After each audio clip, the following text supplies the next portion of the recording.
په موبایل کې د قرآن مجید تلاوت څنګه دی؟ بعض وخت کې هلکه په کالج کې وي قرآن مجید نشي راغستلی، یا په سکول کې وي، یا دغه رنګ دفتر کې وي، یا دغه رنګ په ګاډي کې روان وي، خو د قرآن مجید تلاوت کوي. نو آیا دا تلاوت څنګه دی؟ دا ټیک دی که دا ټیک نه دی؟ بیا اودسه قرآن مجید په موبایل کې کولا وهلی شي که نشي کولا وهلی؟ بسم الله الرحمن الرحیم. شروع کوم د ډیر زیات بخونکي او د ډیر زیات مهربان رب په نوم باندې. السلام علیکم ورحمت الله وبرکاته. امید در کوم چې تاسو ټول به ټیک ټاک کې الله پاک هم خوشاله آباد ساته. نن چې زموږ کوم ټاپک دی را دې حوالې سره دی چې د رمضان المبارک میاشت دا شروع ده، یا دغه رنګ که رمضان نم وي نو په قرآن په موبایل کې د قرآن مجید تلاوت دا څنګه دی؟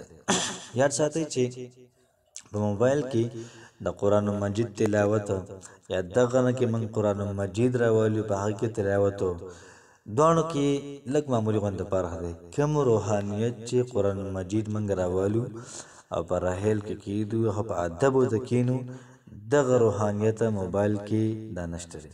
یاد ساتئ چې موبایل کې سړی د قرآن مجید تلاوت کوي بالکل لږ کېږي، ختم هم کېږي، دغه رنګ ثواب هم کېږي. خو چې کوم د اسلافو نه کومه طریقه نقل لکم زموږ مشران دي، علما کرام دي، هغه دور نه روان دي، نو هغه قرآن مجید تلاوت دی. یاد ساتئ چې اوس تاسو قرآن مجید ته اوسګارېږئ نه، دفتر کې یې مثال به طور څه کار مار تاسو کوئ، تر 15 منټه میلاو شو قرآن مجید نشته، موبایل راواله، بالکل ټیک ده. دغه رنګ په کالج کې تاسو یې که نه، تاسو ته ټایم میلاو شو خو قرآن مجید نشته، موبایل کې راسره شته، بالکل تاسو راغستلی شئ. دغه رنګ تاسو روانې په سفر باندې قرآن مجید خو په ګاډي کې نه وي، موبایل راواله د قرآن مجید تلاوت دا شروع کړه. دویمه خبره دا شوله چې بغیر د اودس سکرین دا ټچ کولی شي که نشي کولی. په دې کې د علما کرامو دا اختلاف دی. بعض علما کرام دا وایي چې ټچ کولی شي، بعض وایي نشي ټچ کولی. یاد ساتئ چې کله تاسو ته اودس چاردام وي، احتیاط په دې کې دی چې بیا تاسو د قرآن مجید تلاوت کوئ او د سکرین دا په هغې باندې بیا ټچ کوئ.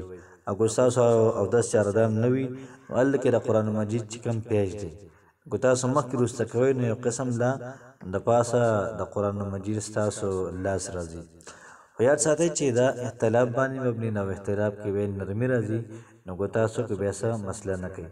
دغه رنګ درېیمه خبره دا شوله چې کله تاسو موبایل کې د قرآن مجید تلاوت کوئ نو په آدابو باندې دا څه چې یو خپل په بله خوا اړولي یو خبره یو د قرآن مجید موبایل لهکته وي که نه، نو بیا لږ مسله کې یا ته مثال الټم لاس د قرآن مجید تلاوت کې یا تلاوت کې تر څوک آواز وکړي قرآن مجید په هغه ناستې ځای باندې الټه کېږدي او لاړ شي هلته کې که نه. نو لږ د آدابو خیال وساتئ او په چارندام کې بالکل موبایل کې د قرآن مجید تلاوت دا ټیک دی. الله پاک هم خوشحاله ساته. السلام علیکم ورحمت الله وبرکاته.